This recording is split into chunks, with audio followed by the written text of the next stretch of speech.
The House will be in order.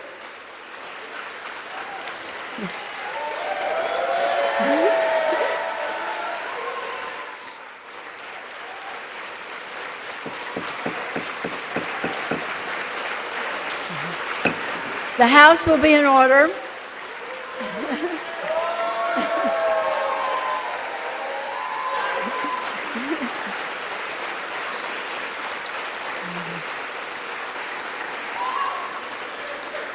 The prayer will be offered by our chaplain, Chaplain Kibben. Would you pray with me? Today, O God, we lay before you our petitions, prayers, intercessions, and thanksgiving.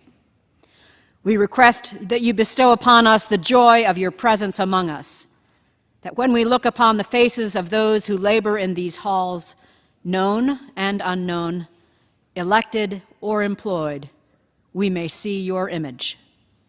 We pray for the health and welfare of this illustrious body, that as the scenery changes and the actors move on, around, or off the stage, you will uphold each one. Guide them in the roles you have called them to fulfill, and grant them wisdom to discern the way you would have them go. Lord, may our prayers serve as an intercession for those who do not have enough courage or strength to speak their own needs, for those who haven't enough faith to trust what lies ahead, and for those who do not know how to receive the mercy you offer us. Then accept our offerings of thanksgiving to you for the bounty you lay before us, the gift to labor, to serve, and contribute our energies wherever you call us, but especially here in this, our nation's capital. May our words be good and pleasing to you as we pray them in your most holy name. Amen. Thank you. The chair has examined the journal of the last day's proceedings and announces to the House her approval thereof. Pursuant to Clause 1 of Rule 1, the journal stands approved. The Pledge of Allegiance will be led by the gentleman from South Carolina, Mr. Wilson. Everyone, including our guests in the gallery, please join in. I pledge allegiance to the flag of the United States of America and to the republic for which it stands, one nation, under God, indivisible, with liberty and justice for all.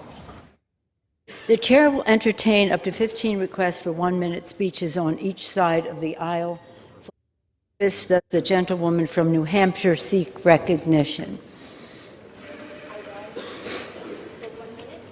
Without objection, the gentlewoman is recognized for 1 minute. Madam Speaker, I rise today to celebrate the passage of the Speak Out Act. As the co-chair of the bipartisan task force to end sexual violence, I've seen how perpetrators of workplace sexual assault and harassment hide behind non-disclosure agreements to sweep their heinous conduct under the rug. Let's remember that the vast majority of assault and harassment in the workplace goes unreported, and most perpetrators are never held accountable. It takes tremendous courage for survivors to come forward.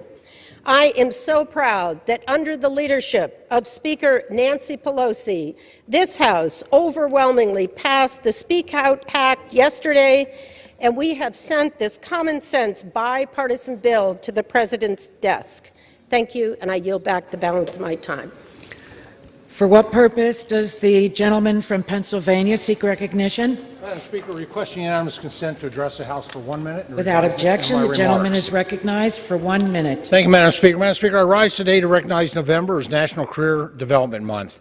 As co-chair of the bipartisan House Career and Technical Education Caucus, I was proud to introduce the National Career Development Month resolution last week with my CTE caucus co-chair and good friend, Congressman Jim Langevin. National Career Development Month raises awareness of future career opportunities and development programs for all individuals. A highly skilled workforce is a business's #1 asset and provides a competitive edge. National Career Development Month also is a time to recognize the professionals who guide learners to become leaders of tomorrow. Throughout the month, schools and businesses will have the chance to showcase different career paths that align with various interests and skills. These opportunities will better prepare students as they begin to enter the workforce. As we continue through National Career Development Month, I'd like to encourage employers, students, and workers of all ages to take advantage of career development, putting them in the driver's seat of their career. Thank you, Madam Speaker, and I yield back the balance of my time. And for what purpose does the gentleman from California seek recognition? Madam Speaker, I ask unanimous consent to address the House for 1 minute and to revise and extend my remarks. Without objection, the gentleman is recognized for 1 minute.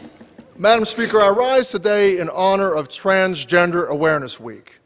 Trans Americans made history this year by running and winning in more elections than ever before. Breakthrough representations in media have led to historic numbers of transgender and non-binary characters on screen. In many ways, transgender Americans are more visible than ever. And at the same time, the trans community has been forced to withstand severe attacks. From laws that would strip fundamental rights to dehumanizing vitriol deployed by elected officials and public figures. These attacks treat trans people as threats to society rather than neighbors, parents, children, friends, and loved ones. There are more than 2 million people in the United States that identify as transgender or non-binary. Trans Americans exist in all walks of life, all across the country. This Transgender Week, I call on my colleagues to turn awareness into action. And to the trans community, you have allies in Congress. And let it be known that there's been no greater friend of trans people in this country or LGBTQ people than Speaker Nancy Pelosi. And we will not cease to fight, to protect, and advocate for our transgender siblings, not just this week, but all year long. Gentleman's time has expired. For what purpose does the gentleman from South Carolina seek recognition? Madam Speaker, I ask unanimous consent to address the House for 1 minute, revive and extend my Without remarks. objection, the gentleman is recognized for 1 minute. Thank you, Madam Speaker. I am grateful to recognize the 2022 Army Congressional Fellow, Master Sergeant John Gardner, for his service to the 2nd District of South Carolina. His year-long service with the office is ending, and John will be missed. Not only has he been an indispensable coordinator and contributor to legislative goals, including the National Defense Authorization Act, but a valued team player. Including a combat tour on the front line of infantry medic in Iraq, John has held many leadership assignments throughout his 20-year decorated career in the Army, including most recently in the Defense Attaché Office of the American Embassy in Tashkent, Uzbekistan. John hails from Houston, Texas, has a master's degree from Colorado State, and holds 2 graduate degrees. His next assignment is in the Pentagon, where John will be a valued participant of Peace Through Strength. In conclusion, God bless our troops who successfully protected America for 20 years as the global war on terrorism continues, moving from the Afghanistan safe haven to America. Godspeed, Speaker Nancy Pelosi. For what purpose does the gentleman from Massachusetts seek recognition? Madam Speaker, I ask unanimous consent to address the House for 1 minute. Without objection, the gentleman is recognized for 1 minute. Madam Speaker, I rise today to discuss the urgent need to tackle the affordable housing crisis. The cost of housing is the single biggest challenge facing the Commonwealth of Massachusetts. Last week, I hosted an affordable housing conference in Attleboro with my friend and colleague Juana Matias, the HUD Regional Administrator for New England. We spoke with housing officials and developers across the district about the programs and funding available for affordable housing development. I reiterated my commitment to policies from zoning reform to LIHTC expansion to increase production of affordable housing. Expanding affordable housing is a multi-government effort that needs support on the federal, state, and local level. As the next Congress approaches, we must recommit ourselves to making housing more affordable for working families. I yield back. For what purpose does the gentlewoman from Iowa seek recognition? Madam Speaker, I seek unanimous consent to address the House for 1 minute. Without objection, the gentlewoman is recognized for 1 minute. Thank you, Madam Speaker. I rise today to recognize Christina Schauer, a veteran and nurse from Dubuque, Iowa, whose courage and dedication to serving others is unmatched. Christina served our country overseas as a combat medic in Iraq. Our veterans face immense challenges when returning home, and unfortunately, our women veterans are often afraid to speak up about their experiences. They may feel invisible or that their service wasn't worthy, and as a result, they may be less likely to seek the care that they have earned. But Christina is working to right this wrong by sharing her own story.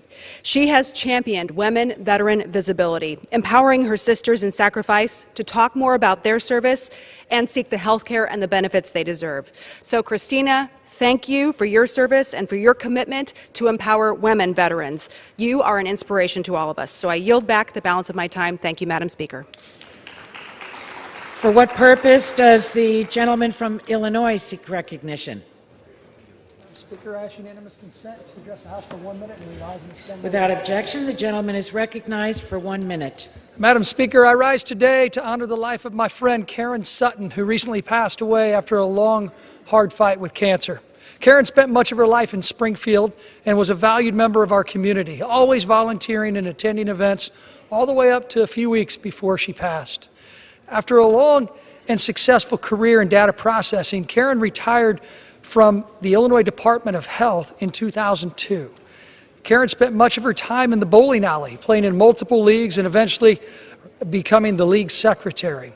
Karen also enjoyed traveling to national Mustang shows where she won many awards. These shows, put on by the Mustang Club of America, allowed Karen to connect with a community of drivers from all over the nation whom she greatly valued. She was also praised for her hard work in helping the judging secretaries during these fun yet competitive events. I'm grateful to have known Karen and her husband Carol for many years, and I'm thankful for all of her work to make our community a better place to live. Karen is survived by her husband Carol, daughter Julie, and son Brent. My condolences to the entire Sutton family during this difficult time. Karen, may you rest in peace. Yield back. For what purpose does the gentleman from Mississippi seek recognition? Madam Speaker, I ask unanimous consent to address the House floor for 1 minute and to advise and extend my remarks. Without objection, the gentleman is recognized for 1 minute. Thank you. Madam Speaker, I rise today to honor the 100-year anniversary of the Mississippi Farm Bureau Federation. Mississippi Farm Bureau is the largest agricultural organization in the state and represents the social and economic interests of farmers, ranchers, and rural communities. Its statewide grassroots structure allows it to be an effective organization representing and promoting 17 commodities in Mississippi. The organization is a valuable resource on issues of importance to our farm families, and it works with federal and state lawmakers to advocate for these priorities. I look forward to continuing to work with Mississippi Farm Bureau on important agriculture issues in the future. May God bless our farmers, and may God continue to bless Mississippi Farm Bureau. Thank you, and I yield back. For what purpose does the gentleman from California seek recognition? Seeking unanimous consent to address the House for a minute, revise the remarks. Without objection, the gentleman is recognized for 1 minute. Thank you, Madam Speaker. As I watch my home state of California go down in flames, literally, as we watch how we're running out of electricity, we're running out of water, our store shelves are having less and less food varieties available, our farmers being pushed out of business, our farm workers being pushed out of business. As we see all these things happen with mandates coming down the pike, requiring more and more electricity has to be renewable. What is the answer in California? Let's tear down some hydroelectric dams in my district and Mr. Bentz's district. Let's tear them down. We're going to lose green power. We'll do it over the objections of the people that live there and have objected by over 70% to the removal of these dams, all for an unproven environmental benefit. So enjoy that even less electricity, enjoy even less food grown in my district and Mr. Bentz's district, enjoy even more of the crisis that is facing us in rural California, rural America, and on our store shelves and in our electrical wires, due to even more unfounded environmental rules being forced upon us to tear out perfectly good hydroelectric dams. Thanks one hell of a lot. For what purpose does the gentleman from gentlewoman from North Carolina seek recognition? I ask unanimous consent to address the House, Madam Speaker. Without objection, the gentlewoman is recognized for 1 minute. Thank you, Madam Speaker. Madam Speaker, I rise to recognize Randy Whittington, Gary Foster, Angela Rogers, and Joey Haney of the Retail Solutions Group in Wilkesboro, North Carolina.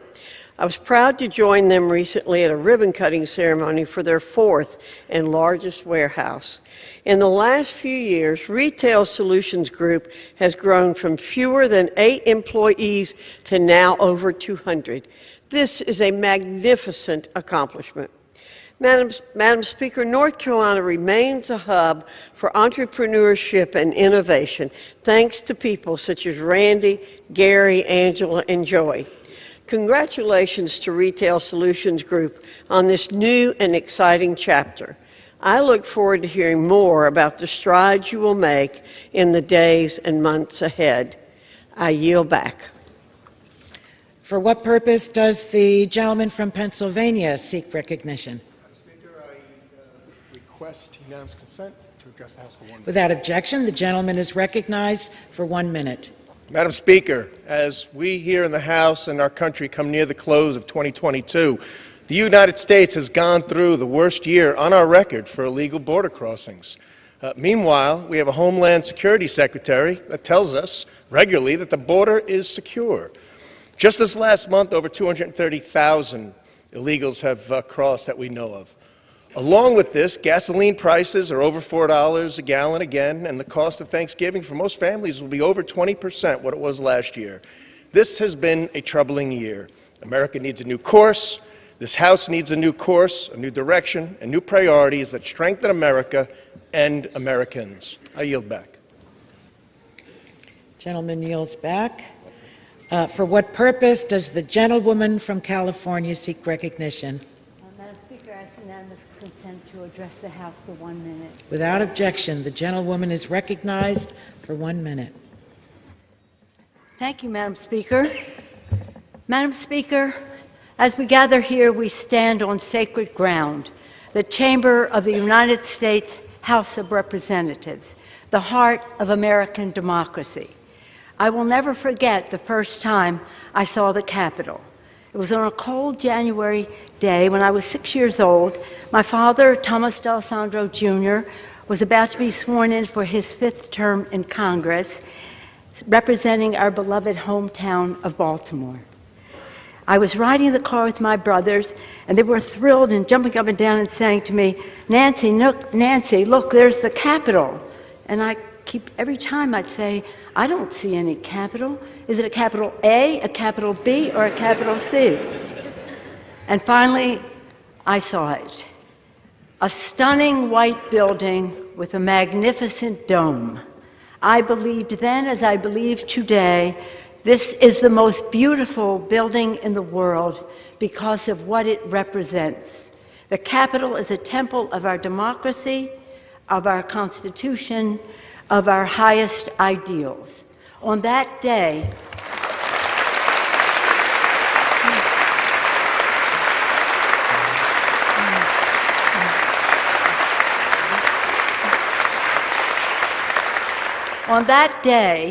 I stood with my father on this floor as he took a sacred oath to support and defend the Constitution of the United States against all enemies, foreign and domestic.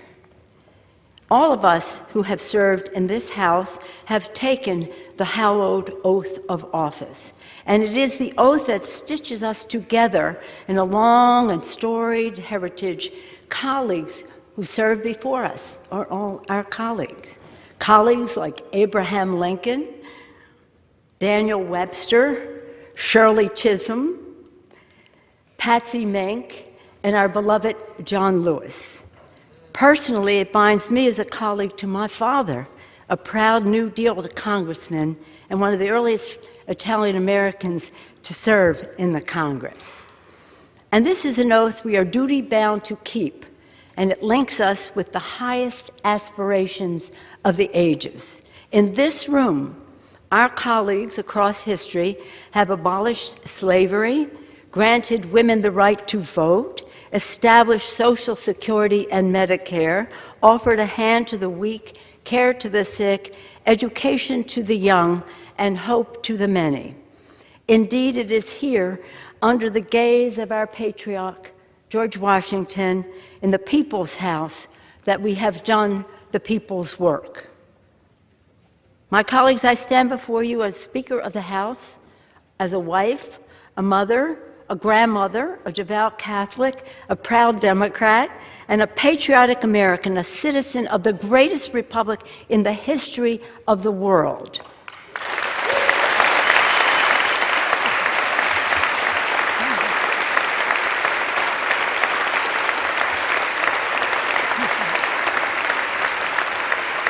Which President Lincoln called the last best hope on earth. Indeed, in the words attributed to another of our colleagues, the legendary Daniel Webster, he said, "Hold on, my friends, to the Constitution of your country and the government established under it. Miracles do not cluster. That which has happened but once in 6,000 years cannot be expected to happen often." Indeed, American democracy is majestic, but it is fragile. Many of us here have witnessed its fragility firsthand, tragically, in this chamber. And so democracy must be forever defended from forces that wish it harm. Last week, the American people spoke, and their voices were raised in defense of liberty, of the rule of law, and of democracy itself.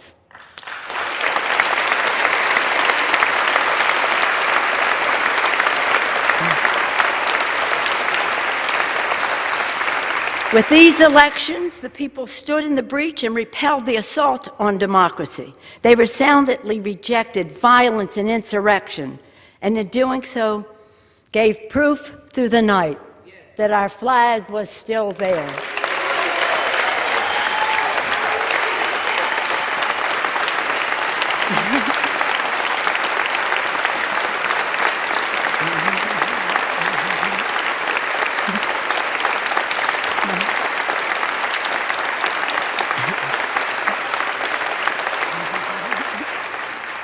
And now we owe to the American people our very best to deliver on their faith, to forever reach for the more perfect union, the glorious horizon that our founders promised. The questions before this Congress and in this moment are urgent. Questions about the ideals that this House is charged by the Constitution to preserve and protect. Establish justice, ensure domestic tranquility, provide for the common defense, promote the general welfare, and secure the blessings of liberty to ourselves and our posterity. Our posterity, our children. Babies born today will live into the next century, and our decisions will determine their future for generations to come. While we will have our disagreements on policy, we must remain fully committed to our shared fundamental mission, to hold strong to our most treasured democratic ideals, to cherish the spark of divinity in each and every one of us, and to always put our country first. In their infinite wisdom, our founders gave us their guidance, e pluribus unum, from many one. They could not have imagined how large our country would become or how different we would be from one another. But they knew we had to be united as one. We the people, one country, one destiny. It has been with great pride in my 35 years in the House I have seen this body grow more reflective of our great nation, our beautiful nation.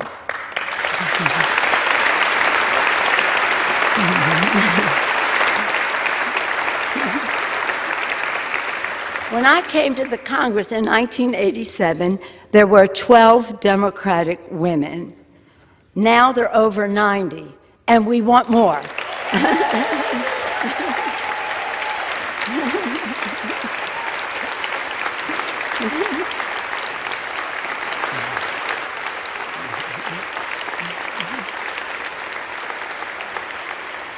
The new members of our Democratic caucus will be about 75% women, people of color, and LGBTQ.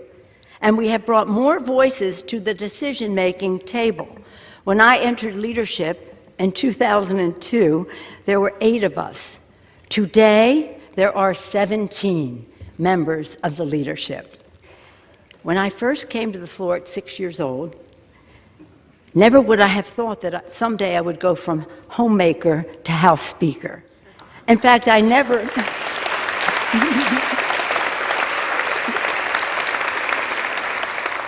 In fact, I never intended to run for public office. Mommy and Daddy taught us through their example that public service is a noble calling and that we all have a responsibility to help others. In our family, my brother Tommy then became mayor of Baltimore also. But it's been my privilege to play a part in forging extraordinary progress for the American people. I have enjoyed working with 3 presidents, achieving historic investments in clean energy with President George Bush.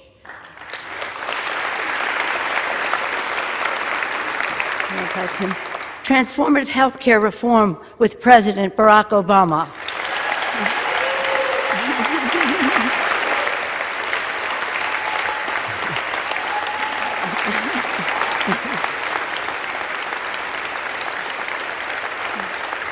And forging the future, from infrastructure to healthcare to climate action with President Joe Biden.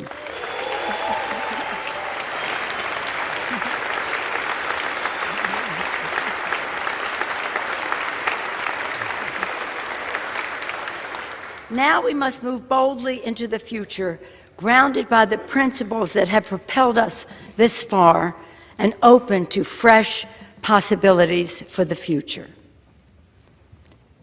Scripture teaches us that for everything there is a season, a time for every purpose under heaven. My friends, no matter what title you all, my colleagues, have bestowed upon me, speaker, leader, whip, there is no greater official honor for me than to stand on this floor and to speak for the people of San Francisco. This I will continue to do as a member of the House, speaking for the people of San Francisco, serving the great state of California, and defending our Constitution. And with great confidence in our caucus, I will not seek re-election to Democratic leadership in the next Congress. For me, the hour's come for a new generation to lead the Democratic caucus that I so deeply respect. And I'm grateful that so many are ready and willing to shoulder this awesome responsibility. Madam Speaker, standing here today, I'm endlessly grateful for all of life's blessings, for my Democratic colleagues whose courage and commitment with the support of your families have made many of these accomplishments possible. In fact, could not have been done without you. For my dear husband, Paul, who has been my beloved partner in life and my pillar of support, thank you. We're all grateful for all the prayers and well wishes as he continues his recovery. Thank you so much.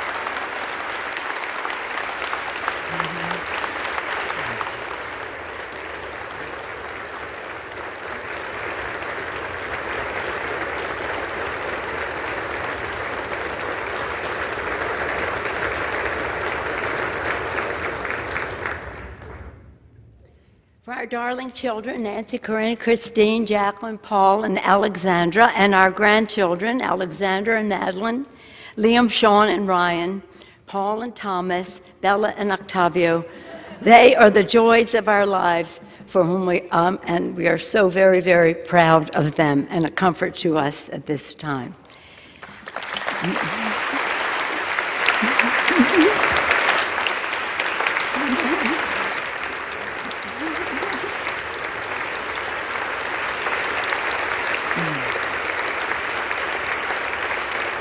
And for my brilliant, dedicated, and patriotic staff, under the leadership of Terry McCullough, working together, the finest group of public servants the House has ever known. Thank you all so much.